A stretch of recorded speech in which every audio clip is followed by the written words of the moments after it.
बिस्मिल्लाहिर्रहमानिर्रहीम रब्बिश्रह ली सदरी व यस्सिर ली अमरी वाहलुल उक़दतम मिन लिसानी यफ़क़हू क़ौली। अस्सलाम वालेकुम व रहमतुल्लाहि व बरकातुहू।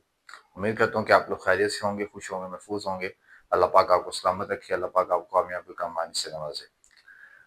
फर्स्ट डे के लेक्चर नंबर 4 की तरफ चलते हैं, जिसके अंदर डिस्कशन चलेगी आज इंटरनेशनल सिस्टम ऑफ यूनिट्स की और टाइप्स ऑफ यूनिट्स की, और कुछ इंपॉर्टेंट पॉइंट्स हम डिस्कस करेंगे यूनिट्स के अकॉर्डिंग के बेस और ड्राइव यूनिट्स को लिखते हुए हम क्या क्या चीज़ें मजीद चेक करते हैं और देखते हैं, और किन सम रूल्स के ऊपर हम लोग यूनिट्स को देख रहे होते हैं। तो आज हमारे पास डिस्कशन होगी इंटरनेशनल सिस्टम ऑफ यूनिट्स की, बेस यूनिट्स, ड्राइव यूनिट्स की, और उसमें कुछ हम पॉइंट्स देखेंगे ऐसे पिरामिड्स के सर्टेन एडिशनल यूनिट्स कैसे इंक्लूड होते हैं।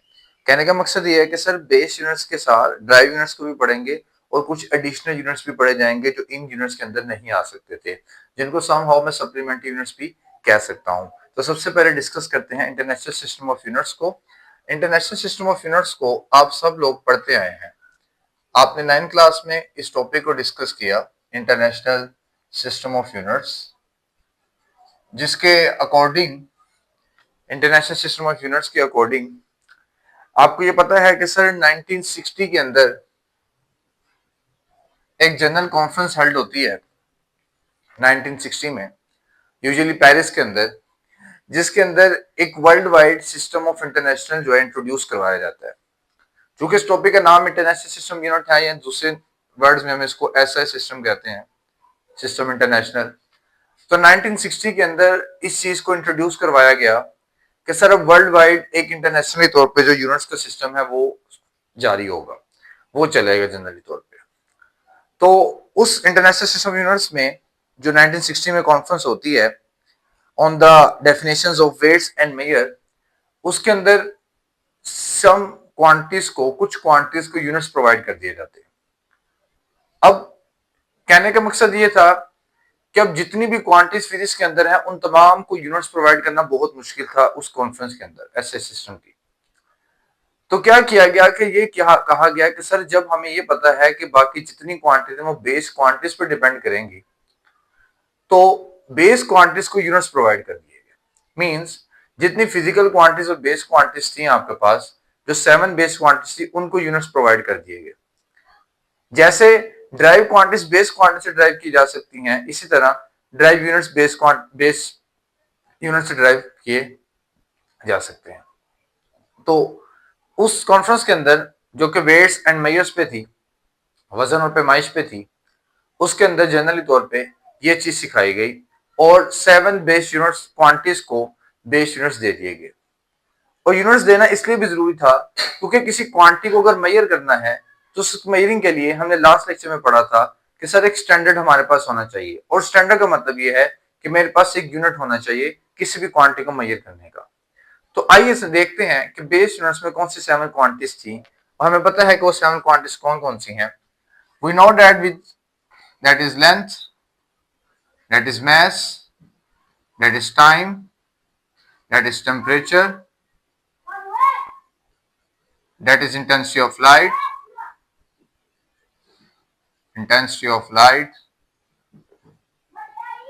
that is amount of substance,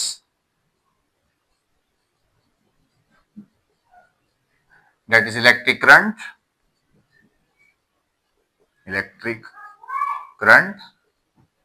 So length, mass, time, temperature, intensity of light, amount of substance, electric current, ये मेरे पास 7 क्वांटिटीज थी, ये मेरे पास 7 क्वांटिटीज थी जो कि बेस क्वांटिटीज थी। तो इन बेस क्वांटिटीज को यूनिट्स दे दिए गए। लेंथ को यूनिट दिया गया मीटर्स का, मैस को यूनिट दिया गया किलोग्राम का, टाइम को मेजर किया गया सेकंड्स में, टेम्परेचर को मेजर किया गया केल्विन्स में, इंटेंसिटी ऑफ लाइट को मेजर किया गया कैंडेला में, अमाउंट ऑफ सब्सटेंस को मेजर किया गया मोल में, और इलेक्ट्रिक करंट एम्पियर्स में। अब आपसे ये भी पूछा जा सकता है कि बेस यूनिट्स के अंदर या बेस क्वांटिटीज के अंदर कौन से यूनिट्स हैं जो कि साइंटिस्ट के नेम पे हैं। तो एक्चुअल में मेरे पास बेस यूनिट्स में 2 units, one of them is kelvin, another is ampere. ये 2 यूनिट्स ऐसे हैं जो कि जनरली तौर पे साइंटिस्ट के बेस पे है, साइंटिस्ट के नेम पे है, क्योंकि केल्विन भी एक साइंटिस्ट था और एम्पेयर भी एक साइंटिस्ट था जिसने करंट को इंट्रोड्यूस करवाया। तो ये इसके यूनिट्स थे। और अगर इसके सिंबल्स की बात कर ली जाए तो सिंबल क्या होगा इसका, तो लेंथ के लिए स्मॉल एल, मैस के लिए स्मॉल एम, टाइम के लिए सेकंड था चूंकि सॉरी किलोग्राम यूनिट था तो किलोग्राम, टाइम के लिए सेकंड था तो स्मॉल एस, टेम्परेचर के लिए केल्विन्स था तो कैपिटल के सिंबल है, इंटेंसिटी ऑफ लाइट के लिए कैंडेला था तो इसके लिए सी ए लिखा जाता है, मोल ऑफ सब्सटेंस के लिए एम एल लिखा जा सकता है, और इलेक्ट्रिक करंट एम्पेयर है तो उसके लिए कैपिटल ए लिखा जाता है। तो जनरली तौर पे बेटे ये आपके पास क्वांटिटीज थी जो कि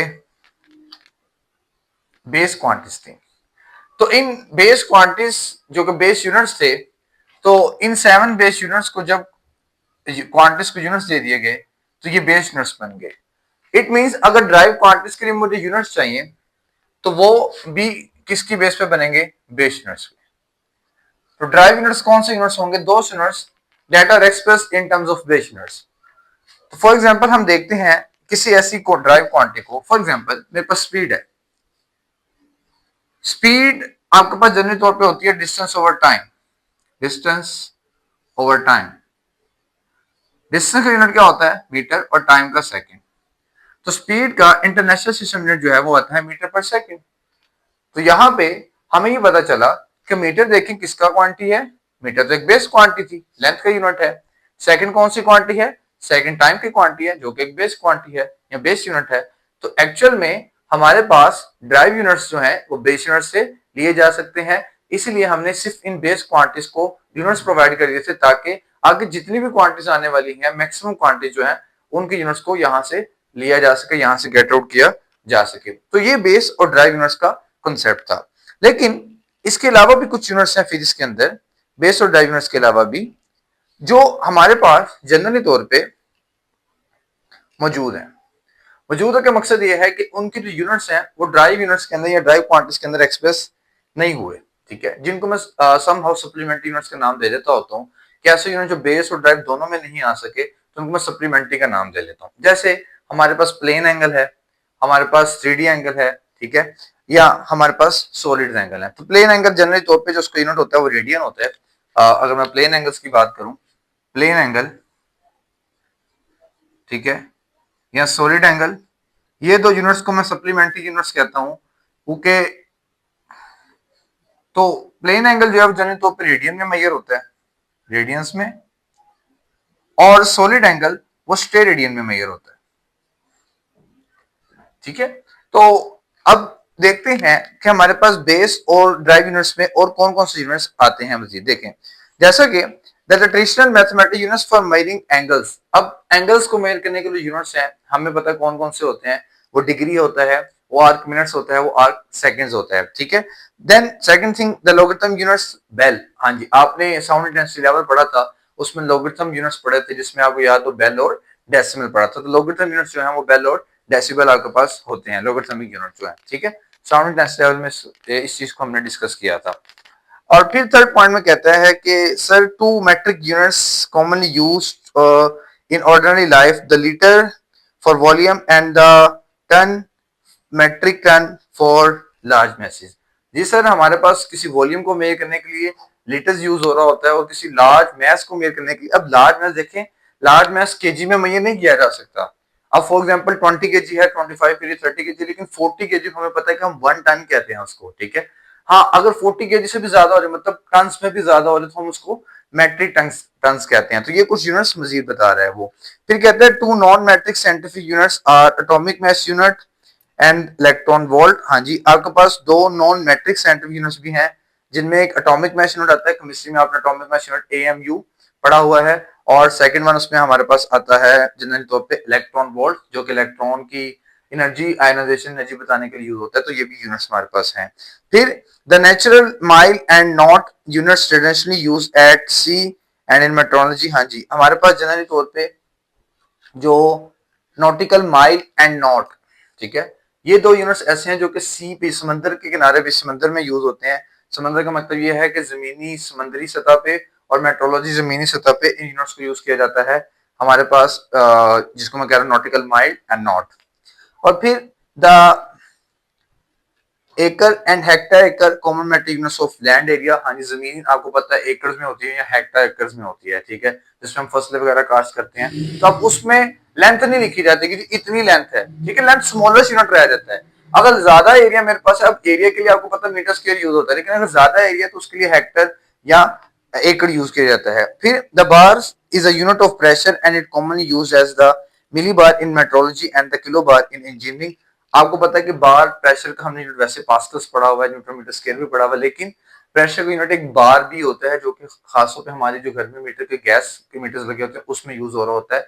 तो इंजीनियरिंग फील्ड में किलो बार में यूज किया जा रहा होता है, और हमारे पास मेट्रोलॉजी फील्ड में मिली बार में ये यूज किया जा रहा होता है। और लास्ट वन उसमें बताया the angstrom and the burn unit speed in physics and astronomy. आपके पास एस्ट्रोनॉमी के भी कुछ यूनिट्स होते हैं जो उसने यहाँ पे बताए हैं, जिसमें एंगस्ट्रॉन है एंड द बर्न है, ठीक है। तो बेसिकली ये कुछ मजीद यूनिट्स थे जो कि डिफरेंट फिजिक्स की डिसिप्लिन में यूज हो रहे होते हैं एस्ट्रोनॉमी मेट्रोलॉजी में। तो उन यूनिट्स के साथ साथ भी उसने हाउ करवाया है कि कौन कौन यूनिट्स इन बेस और ड्राइव यूनिट्स के अलावा भी मौजूद है जो हम डेली लाइफ में यूज कर रहे होते हैं। तो ये आपके पास अभी तक का टॉपिक था जिसमें हमने ये सीखा है कि सर बेस और ड्राइव यूनिट्स क्या है, और इन यूनिट्स के अलावा और कौन कौन से यूनिट्स हमारे डेली लाइफ में यूज होते हैं। तो इंशाल्लाह हम नेक्स्ट टॉपिक डिस्कस करेंगे साइंटिफिकेशन ऑफ प्रीफिक्सेस पे, that is very similar to the previous topics, लेकिन हम इसमें नेक्स्ट टॉपिक में एक चीज और देखेंगे कि सर हम ऐसे यूनिट्स में कैसे कन्वर्ट करके लिखते थे, ऐसे यूनिट्स में कन्वर्ट करते हुए किसी चीज को किसी भी यूनिट को ऐसे यूनिट में कन्वर्ट करना है तो क्या क्या प्रिकॉशंस हमें अवॉइड करनी होती है, कौन कौन सी चीजों से कौन कौन से स्टेप्स हम कर सकते हैं। तो इंशाल्लाह नेक्स्ट लेक्चर को भी जरूर सुनिएगा, हर लेक्चर ही आपको पास नोटर रहेगा। मिलते हैं इंशाल्लाह नेक्स्ट वीडियो में, तब तक भी अपना ख्याल रखिएगा। फी अमान अल्लाह।